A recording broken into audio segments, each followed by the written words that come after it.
পৌষ পার্বণ উৎসব 2024। নমস্কার বন্ধুরা, ধর্মীয় ব্রতমালার নতুন একটি পর্বে আপনাদের সকলকে স্বাগত জানাই। আজকের পর্বে থাকবে পৌষ পার্বণ উৎসবের দিনক্ষণ, সময়সূচি, তাৎপর্য, মাহাত্ম্য। শীতকাল মানেই বাঙালিরা অধীর আগ্রহে অপেক্ষা করে থাকেন পৌষ পার্বণের জন্য। মনে করা হয় পৌষ মাস শস্যের মাস, আর এমন মাসই যেন সারা বছর থাকে, তাই তাকে আগলে রাখা হয়। গ্রাম বাংলার ঘরে ঘরে প্রচলিত কথা, পৌষ মাস লক্ষ্মী মাস। তাকে সামনে রেখেই আয়োজিত হয় এই পৌষ পার্বণ উৎসব।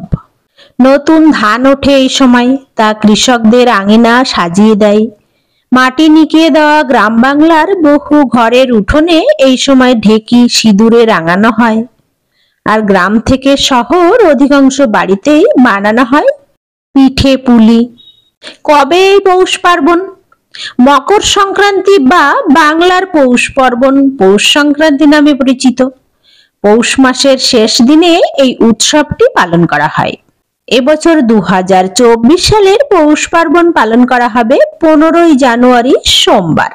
বাংলায় এই দিন বিভিন্ন ধরনের পিঠে তৈরি হয়, যা বাংলার মিষ্টি, চালের গুঁড়া, ময়দা, নারকেল, দুধ, খেজুর গুড় ইত্যাদি দিয়ে বানানো হয় মুখরোচক সুস্বাদু পিঠে।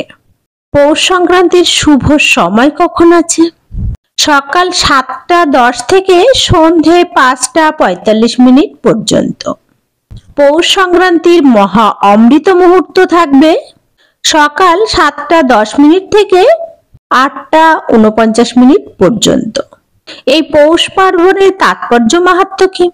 পৌষ পার্বণ উৎসবে কিছু পাকা ধানের শীষ ঘরে এনে নির্দিষ্ট কিছু আচার অনুষ্ঠানের মাধ্যমে পালন করা হয় এই পৌষ পার্বণ উৎসব।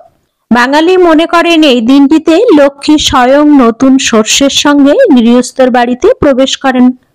তাছাড়া বিভিন্ন রকমের পিঠে তৈরি করে এই মা লক্ষ্মীর উদ্দেশ্যে অর্পণ করা হয়। এর সঙ্গে আছে পৌষ পার্বণের বিভিন্ন পূজা। ধান বা চালকে লক্ষ্মী হিসাবে মনে করা হয়, তাই চালের গুঁড়ো দিয়ে লক্ষ্মীর পায়ের ছাপ, আলপনা দিয়ে দেবী লক্ষ্মীকে আহ্বান জানানো হয়, যাতে ঘরে ধন সম্পত্তি বৃদ্ধি পায়। মকর সংক্রান্তিতে পিতৃপুরুষদের নৈবেদ্য নিবেদন, শ্রাদ্ধ করলে সারা বছর পিতৃপুরুষরা আশীর্বাদ প্রদান করেন। অনেকে আবার এই মকর সংক্রান্তির দিনে তিল, কম্বল, লাল কাপড়, লাল মিষ্টি, চীনাবাদাম, চাল, মুগ ডাল, খিচুড়ি, গুড়, কালো মাসকলাই এইসব লোককে দান করেন। এতে ব্যক্তির জীবনের শনি, রাহু, কেতু সকল কিছু সূর্যের প্রভাবে শুভ ফল পাওয়া যায়। মকর সংক্রান্তির দিনটি কোথাও পৌষ সংক্রান্তি, কোথাও পৌষ পার্বণ, আবার কোথাও তিল সংক্রান্তি নামেও পরিচিত। আজকের মতো এই পর্যন্তই। সবাই ভালো থাকুন, সুস্থ থাকুন, সুন্দর থাকুন। নমস্কার।